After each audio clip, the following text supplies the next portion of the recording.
The Blackberry KeyOne has arrived. We will have a closer look and first test results for you, so stay tuned. Yeah, well, the Blackberry KeyOne is a special Blackberry because it's the first one made by TCL. That's a Chinese electronic company. They already have the brand name for smartphones from Alcatel and now bought it from Blackberry. So the Canadians just do the software. Well, that's Android OS. We'll come to this a little bit later, but all the typical Blackberry features like DTAG, Blackberry Messenger, we'll come to this in the second half of this video. Let's stick a little bit with the hardware for the first one. So first of all, you see that really solid metal frame build runs around here. It's very heavy, 187 grams, so you really have something in your palm.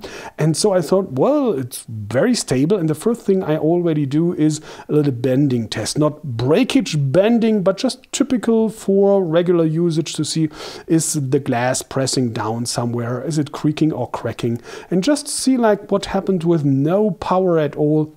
Here the display went off first on one side and seconds later on the other side while having no power at all, and this is something shouldn't happen. Especially, oh, now I have to restart, especially because I've tested during the years a lot of Blackberry devices. They all were very solid, very stable, never happened anything like that, and that's the first from TCL, and we have this problem here.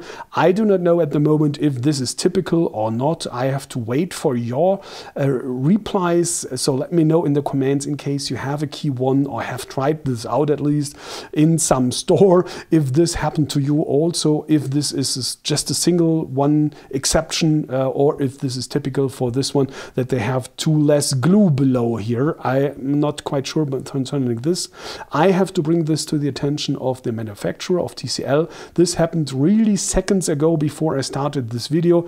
Just tried this one here to see how it's sharp, and then I had this problem here. So let's see. Nevertheless, we go a little bit into details because nevertheless you could be interested, as this is of course a question of warranty. So if this happens to you in the first days, just make an exchange of the complete device. If it happens after weeks or months, then you will have to let it repair, but that's a warranty case, of course.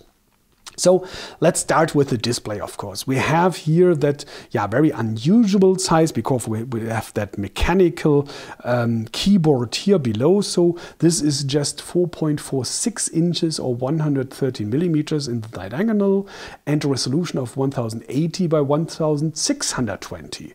So you come to a pixel density of 295 pixels per square millimeter, 436 ppi, that's 1% above the average, so absolutely okay. No new best records or something, but you can read these tiny texts here. That's a really small one without any problem, quite sharp, and especially you do not see any single pixels or something, so it's completely enough.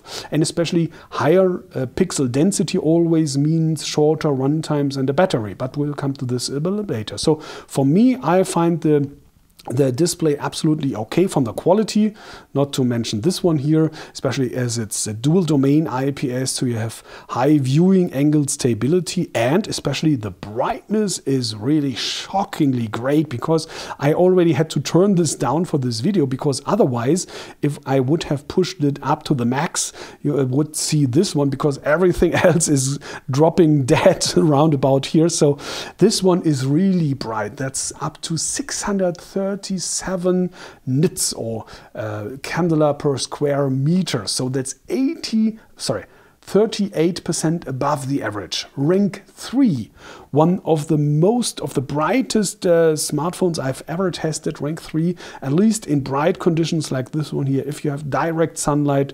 633 nits, that's a lot. So even in bright sunlight you can read it without any problem. But now let me go like that again to have a better view for you here in this video. So display is okay. I mean the quality, not the solidity here of the crafting. So coming with that to the multimedia. On the front you have 8 megapixels, videos in full HD, and on the back not one of these dual lens systems here, just a single camera. Nevertheless, or the more, I do not understand why this is no optical image stabilizer. Especially we're talking here about 599 euro, at least in Germany, Europe, including 19% tax. So it's really top class phone, and then I expect an optical image stabilizer. The resolution is 12.3 megapixels. Sounds a little bit low, but you have that bright diodes on the photosensor, meaning they are catching a lot of light. So the manufacturer is telling that they are really good in low light conditions. We have to test that, of course, like always, as soon as possible, as text on my website. That's mobiwatch.net. As soon as possible, takes some weeks because I really have a lot of reviews to do now. So please be a little bit patient concerning this. I will do.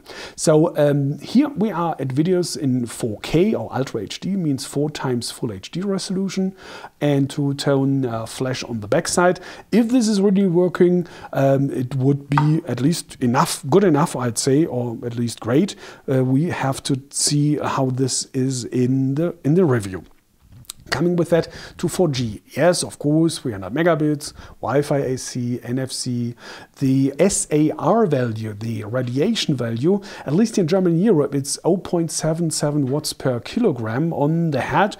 That's not too low, but not too, it's okay, I guess. And especially you do not have your BlackBerry, I guess, all day long. For phone calls at your head, you will use it in front of your body without any body contact. You're texting, typing, reading, so I guess it's no problem for any one of you. Coming with that to the memory. Here on the side you can insert a micro SD card, officially up to 2 terabyte. That's the max of the standard. Oh, I guess I shut down here. Yeah, that's a little bit going very rapidly here. So let me restart. Oh no, that's the camera. Here we are. Okay. So that's the maximum 2 terabyte of the standard, but officially you will now have micro SD cards with up to 512 gigabyte maximum. That's enough. Internal memory, and here we go, it's just 32 gigabyte, leaving a net of 20.3 gigabyte. That's not too much for 600 euro, just 32 gigabyte, or net 20. That's a little bit too low. Even if you can insert a micro SD card, nevertheless, well, I have expected for that price at least 64 gigabyte. That's a little bit very poor for that price. Oh, they should have said 499, everything okay. Especially when we come to the processor, because that's the Snapdragon 625, and that's a mid-class processor, and the price is high-class. That's not fitting together. Don't get me wrong, it's completely okay. As you can see here, scrolling is smooth, and let me start some apps here, going back like this one. Okay, here's now to load something. Well, here we go. It's really quickly. It's completely enough for the target group of the BlackBerry, and everything okay. But the price performance ratio is not a good one. Especially see what I found out in the benchmarks. It's always more than 50 values out of 15 several benchmarks. And here the Snapdragon with 8 cores. 2 gigahertz clock rate, Adreno 506, and 3 gigabyte of RAM made a complete result, an overall result of 13% below the average. So see, Snapdragon 625, like I said, it's a mid-class processor. Whatever you do, it stays mid-class. That's not good enough for that price, even if it's enough for every day. And especially if you think gaming, for example, I can't imagine that heavy gamers will buy a BlackBerry because all the buttons here do disturb only. So that's not the target group. So it's okay, but again, no good price-performance ratio concerning the processor and concerning the internal memory. That's 2 points. With that, let's come to the battery. That's built in. You can remove by yourself here, and it's 3,440 milliamps. And I'm testing that with video playback at 200 nits, the display in flight mode, meaning really a non-screen time with processor stressing. So we're coming here to a result of 756 minutes. 756 minutes, that's 42% above the average, meaning you have a lot of runtime. Even heavy users will come through the day for sure. If you're a regular user, will have at least 2 days, maybe even 3 without recharging. That should be a good result for all smartphones, but here of course you can do, because you have that tiny display, 4.7 inch to remind you. So of course it comes here from the resolution, from the smaller display, but the result is counting, and it's a very, very good one. With that, let's come to the software. And by the way, you have a fingerprint scanner. Of course, here it's hiding below that space tab here. And with that, coming to the BlackBerry features. The first one you already saw here, that's the detect feature. It's not a new feature like this one. It's just a security center saying to you, for example, oh, well, you do not have any factory reset protection, or you should maybe encrypt your data or have a screen lock. So reminding you of things you might have forgotten. And especially you can use all the BlackBerries like this one also in your company. So you have that called Android at work, and you can have several settings you cannot do with a regular Android phone. So it's a little bit better for security reasons. Or the BBM, the Blackberry Messenger. I didn't configure this one here because it's right out the box, just some tests, and I didn't configure it for everyday use, but you can imagine how a messenger is looking like, and that's encrypted. So that's one point. The other thing is all these shortcuts here. I really appreciate that, because you do not have, for example, add event. Okay, I do not have, so just it's way quicker than to say, okay, I have to search my calendar. I have to open the calendar and press the plus icon, then have that new, and then we'll hear. So that's way shorter, and you can have these all where you want to. Or these shortcuts here from A to Z, you can, for example, B for browser and have your Chrome, just have your B pressed here for a while, and then your browser is starting, and you can configure that for all A to Z, all your letters, and reconfigure it how often you want to. That's very clever. Or the other thing here, for example, that productivity tab. I know I had to configure it, but I didn't really have the time enough to test so many new phones here. So please be patient with that. I couldn't do, but you can imagine here you have your new appointments, or add a new one, your messages, your contacts. The only thing I detected what has changed is, for example, this one, that you now have the settings here. At least it should react like this one. Yeah, well, maybe I break more, because that productivity tab in the former Blackberries, you could just remove it via drag and drop. You now have to do this position settings here, and the height and the transparency, or if you want it on the left side. So you now do this here, but it's the same features.